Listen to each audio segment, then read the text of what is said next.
What the hell just happened? I asked, dumbfounded. You destroyed the stone and a good chunk of the target? Yulk exclaimed. Is that normal? Should I be able to do that? I asked. Among orcs? Absolutely not, he grinned. I've never seen a brand new mage destroy a stone with any kind of spell, but who's to say what's normal for humans? I stared at the destruction I had caused. The severed arm of the statue lay in the stone dust that now covered the dirt of the target pit. The sheer destructive power was staggering. Being able to destroy rocks whenever I want is cool and all, but I want to be able to go home, and I don't see how this is going to help me get there. Or maybe it's a sign of how much magic I can use. I replayed the events in my head. I had imagined wind and cast a spell. When I cast the spell, I had unwillingly said something, and the magic had flowed through my arms in a straight line. Then the wind formed and blasted the statue into pieces. I thought I had heard someone else say something too, but maybe it was the wind. Why was it so strong? Who's to say? Yulk repeated. I'm guessing that your magic core is a bit stronger than what's standard in a beginner. Stronger? I questioned. Why would it be stronger? No idea. Also, maybe stronger is the wrong word. Essentially, the more you use it, the more effective it gets. It doesn't get bigger like a muscle, though. It just gets better at fitting more magic in it. It just squished it in there, Yulk explained as he moved his hands together in a squishing motion. Anyway, you should now know the magical pathways through your arms and out your hands. Kind of feels like blood vessels with all the twists and turns, right? You have more magic pathways throughout your body, and there are certain spells that can be channeled through those pathways as well. You can also take in magic from those pathways to be able to cast spells faster. Wait, blood vessels? I asked, confused. Yes, he replied hesitantly. What's confusing you here? The magic went straight from my core through my arms to my fingers, I explained, like it was following my bones. Silence fell and a lot of emotions played out on Yulk's face. Confusion was first, followed by concern and then deep thought. After a few moments, the grin returned and he slapped me on the back. You just keep getting more and more interesting, little brother, he exclaimed. The shape of one's channels often determines one's initial magical efficacy, so that could explain how you were able to cast Wind Spear so potently. Wish I knew why they were straight, though. Never heard of that before. Oh well, let's move on. Back to the seats. We walked back towards the bench and Yulk took a seat. I sat where I had been sitting before. The orc set his staff in his lap and cracked his knuckles and neck. Confused, I did the same thing, which made him chuckle. As I explained before, the magical pathways in your body run both directions, out from your core and right back into your core. Do you still have some of your own magic in your core? He asked. I closed my eyes and checked. The only magic that was left in my core was my own. It felt the same as earlier, as if I hadn't used any of it at all. Should I tell him that? I already feel like a freak, but he can't help me if he doesn't know everything. Yulk stared at me patiently, awaiting my answer.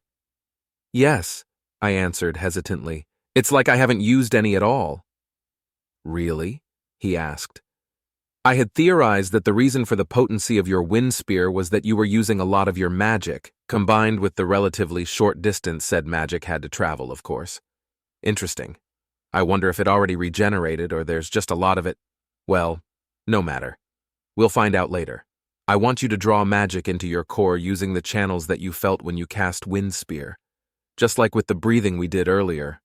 Oh, and don't mix it with your own magic quite yet. Okay, I replied, closing my eyes once again. I focused on the sensation that I felt earlier and tried to imagine the reverse of that sensation.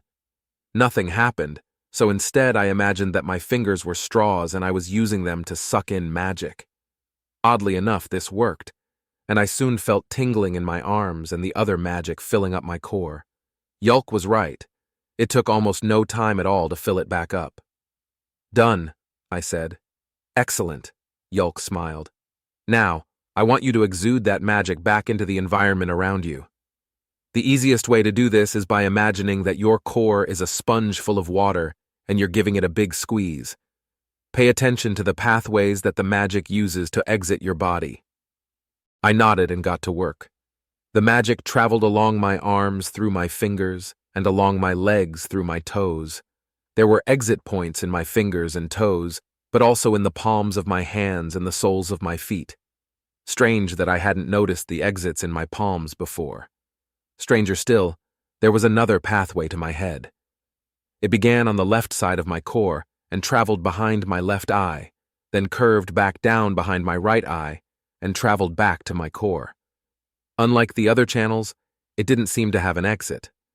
All right, I know where my channels are now, but there's one that loops through my skull, I told Yulk. It doesn't have an exit point. Is that normal? It's normal to have channels that seem to be useless. What isn't normal is to only have one and have the rest of your channels be as straight as your skeleton, Yulk grinned. Right, I replied. Anyway, you can fire a spell out of any pathway that has an exit. The type of spell depends completely on what you're able to picture in your mind's eye. That doesn't necessarily mean you'll be able to do everything with magic, though. There has to be an actual spell for whatever magic you're trying to cast. Otherwise, nothing will happen. Also, the amount of magic in your core will eventually run dry, and you won't be able to do any more spells until it regenerates. How does it regenerate? I asked. Time. Sleeping will help it regenerate faster. So will a full stomach. Finally, there are 3 things that determine how much magic a spell will need. The first is your visualization. If you are having a difficult time visualizing the spell, it will cost more magic to cast. The second is complexity. The more moving parts to a spell, the more magic it will take. The third is the power of the spell. The wind spear that I cast cost a lot less magic than the one you cast, he explained. That makes sense, I responded. Good. You must be mindful of your magic reserves, even though they appear to be quite large. Running out of magic in a time of crisis could be fatal. That's how I broke my back, and I was very lucky that Nash was there. What happened? I asked gently. Yulk sighed and shifted in his seat, his grin fading into melancholy. He rubbed his chin for a time, and then his bright green eyes met mine. This is not a tale I tell freely. Bad for one's reputation, you understand. But since we are now brothers, you should hear it. Perhaps the unfortunate events that led to my injury will end up doing some good as a lesson for you, he said. This was back when I first became an adventurer, 5 years ago or so. Nash had already been one for a year, and I ended up being the same level he was. Being tied with Nash when he had such a year-long head start served to boost my ego. I nodded. I began adventuring with him.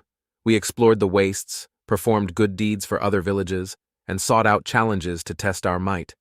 I considered myself one of the strongest mages despite my level being evidence to the contrary.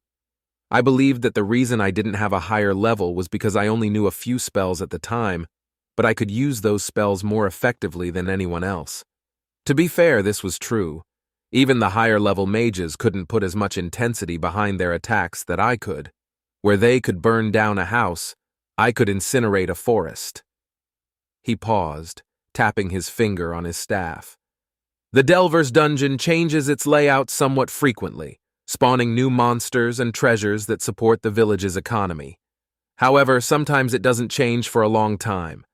This is problematic because the deeper you go into the dungeon, the stronger the monsters become. You end up getting less return for your effort. Right, I said. It was during one of these stagnant periods that Nash and I joined a party that was attempting to open a deeper area of the dungeon by defeating a boss. I was warned that this boss was difficult and resistant to magic. They wanted me to perform healing as necessary, but there was another healer in the party, so I got it in my head that I would go on the offensive. You see, the other healer was Rira, a girl I quite liked. I wanted to impress her, Yulk said with a sigh. I was foolish. The boss attacked Rira at the start of the fight and I got angry. Instead of healing her, I launched a very powerful wind spear right into its eye. After another pause, I asked, "What happened?" It blinked. That was it. I had burned through all my magic and it had resulted in a blink. The monster launched me across the dungeon into a wall, snapping my spine in several places. Our party took 3 other casualties before we retreated. Nash carried me out of the dungeon, and of the casualties, I was the only survivor. We sat in silence as I digested this information. Of the casualties, Rira got attacked at the start of the fight. Oh no. Yolk's expression had changed to one of deep shame. After a few moments, he stood up and walked over to the targets. I followed him. I am much stronger now than I was then, magically speaking, of course, he said with a chuckle. But magical resistance is the bane of a mage. Let me give you some context. Context? I asked. Yolk raised his left hand toward one of the statues and said, Rapes de Nutzak. The wind that blasted from his hand was much more powerful than what had come from my attempt. The statue was immediately obscured by a cloud of dust, and when the dust settled, the only part left was the legs. The brick wall had a very clear hole, and the grass behind it had disappeared, leaving a trail of dirt that stretched for a few feet. I looked at the orc in shock. That was the level of spell I hit the boss with. Now I can launch these all day, and I can use Wind Spear at a much higher level as well. But I know that it wouldn't be enough against the monster that killed Rira and did this to me, he said. Oh, fuck, I managed to mutter. Yolk, did you just break the fucking range again? Came a shout behind us. We turned to see Nash jogging up to us, looking angrier than usual. Yolk greeted him with a smile and a shrug, and I shook the shocked expression off of my face. Naomi will fix it, Yolk said. She shouldn't fucking have to, Nash replied. What's the point of a range if you have to hold back? Yolk asked.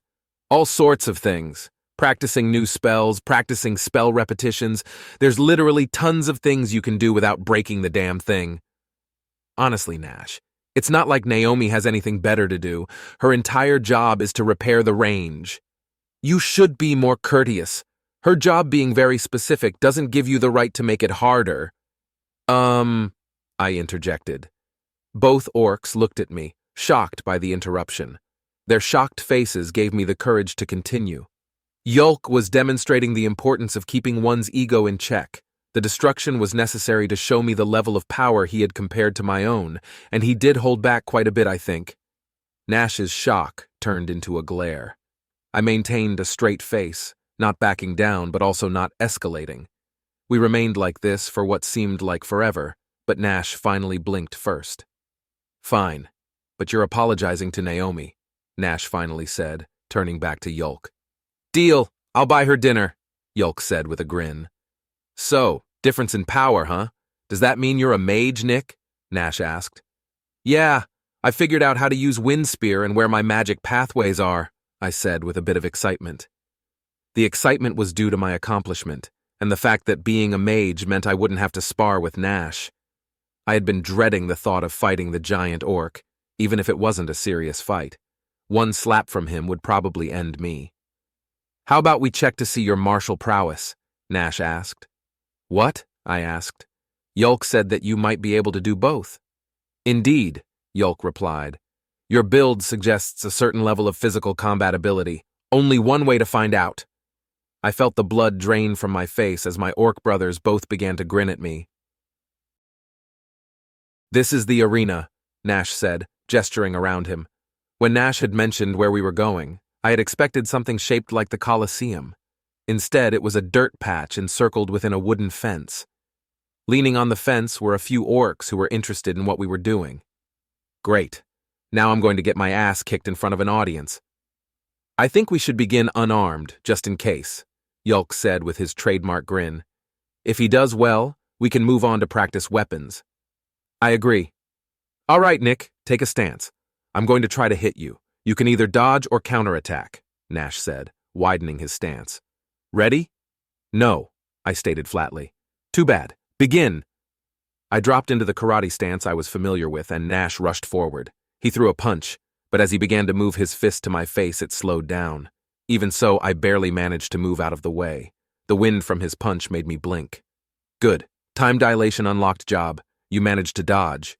That's promising, Nash said. What did you say? I asked, rubbing my ears. What, have you gone deaf? I didn't even hit you, he replied. No, I don't know. I thought I heard something. Doesn't matter. Let's go again. Try to counterattack this time. Don't hold back. It's not like you can hurt me, he said with a laugh. Famous last words, Yolk muttered with a smirk. Nash glared at Yolk for a moment, and then turned back to me. He dropped into his stance, And the moment I did the same, he rushed forward. As he threw his punch, time slowed down again. I fought my urge jump out of the way and instead moved my head to the side to avoid the blow.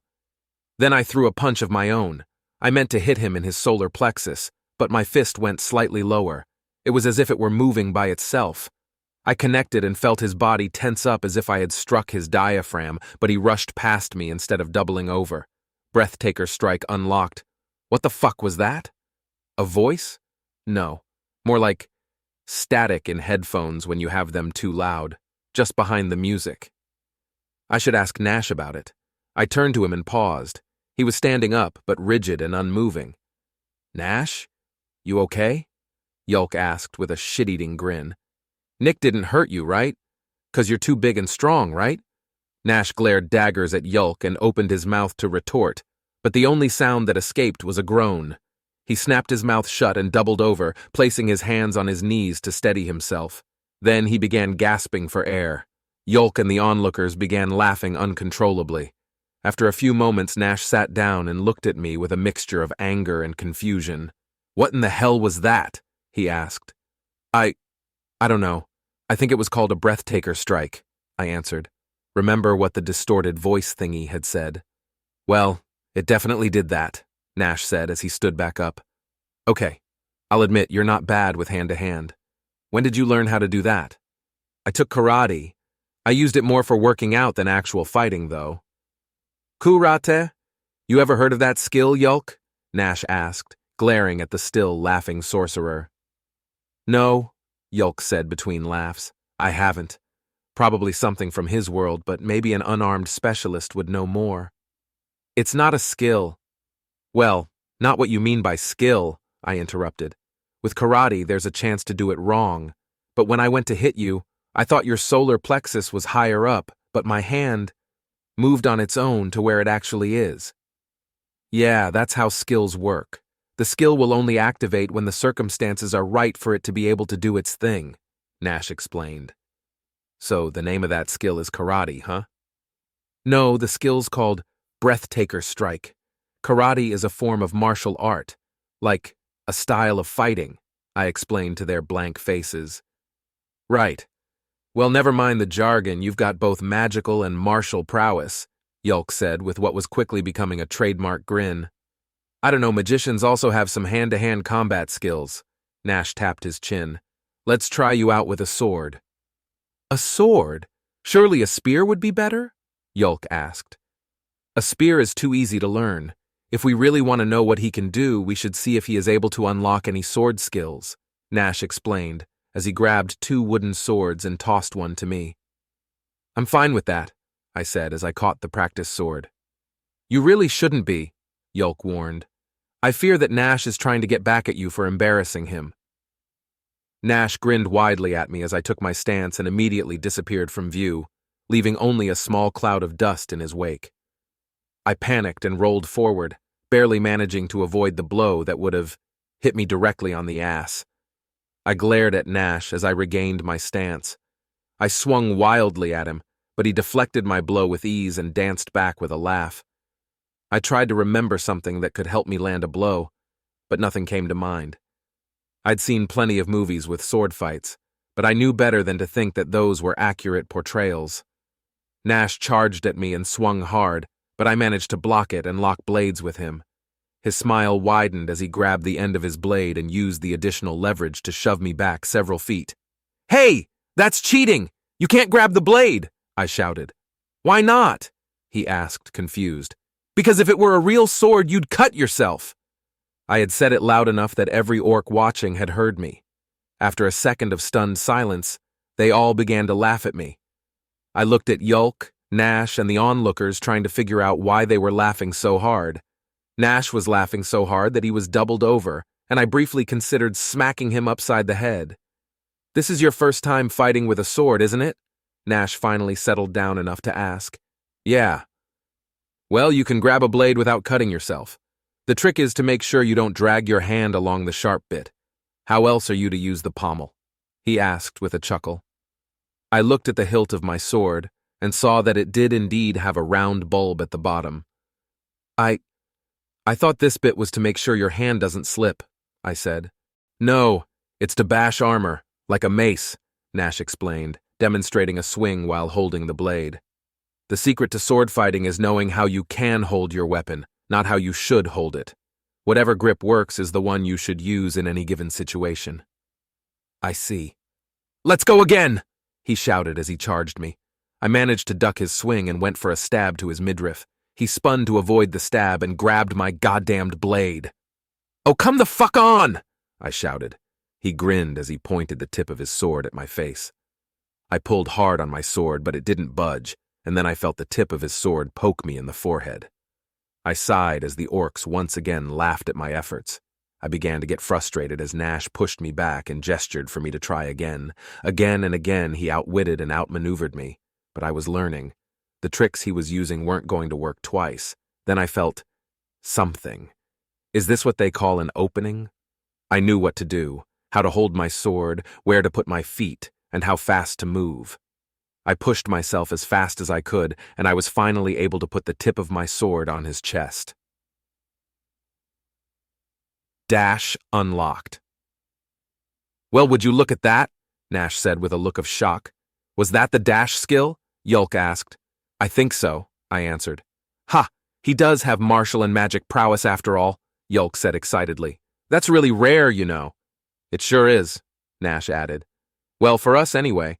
For all we know, all humans are able to use both magic and martial skills, although the only way to find out for sure is to find more humans and ask them. Speaking of which, are we able to go into the dungeon? I asked. No, both orcs replied in unison. I was stunned by the rapid and uniform response for a moment. The brothers looked at each other and then back to me. Nash squatted down to my height to make eye contact. I suppose he was trying to relate, but it felt infantilizing. There are a lot of things we need to do before you're able to go into the dungeon, Nick. First, we need to register you with the Adventurers Guild to see what level you are. Then we'd need to train you up a bit more. Getting a sucker punch in on me is impressive in a way, but there's many things in the dungeon that your breathtaker strike won't work on.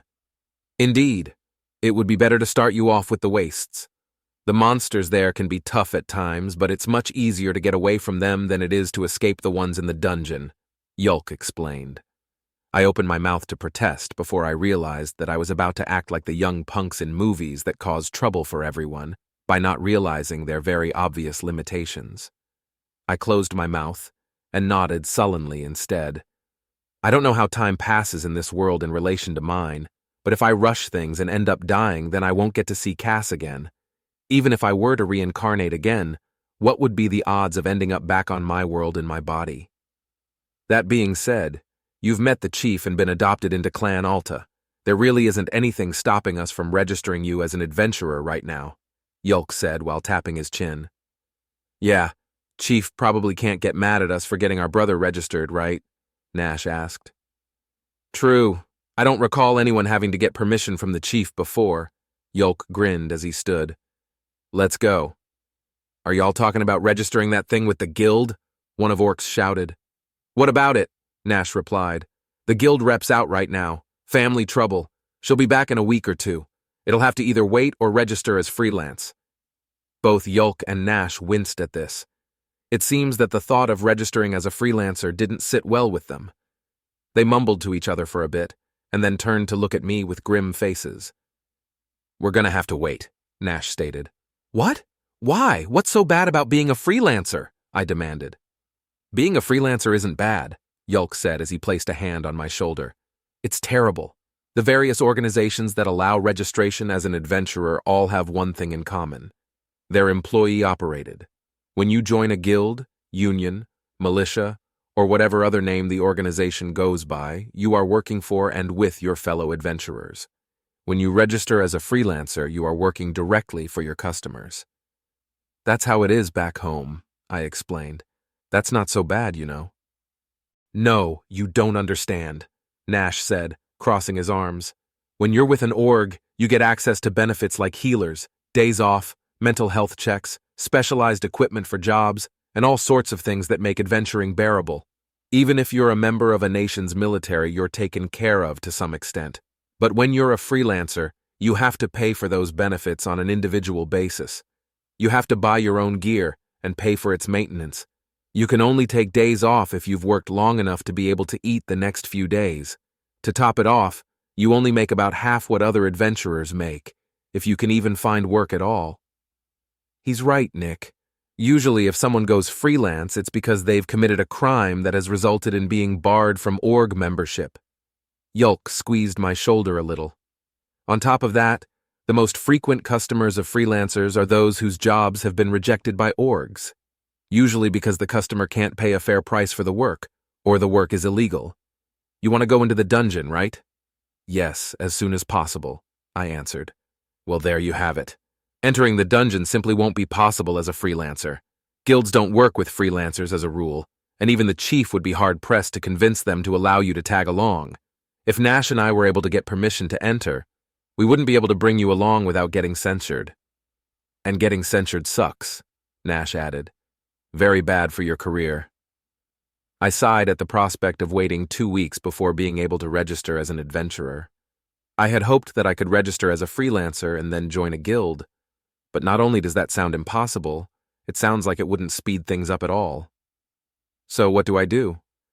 I raised my hands in a shrug. You train, Nash said. Magic and martial in equal portions. We'll work on figuring out which weapons you'll be best at, and unlocking new spells for you to cast. Great. More training with Nash.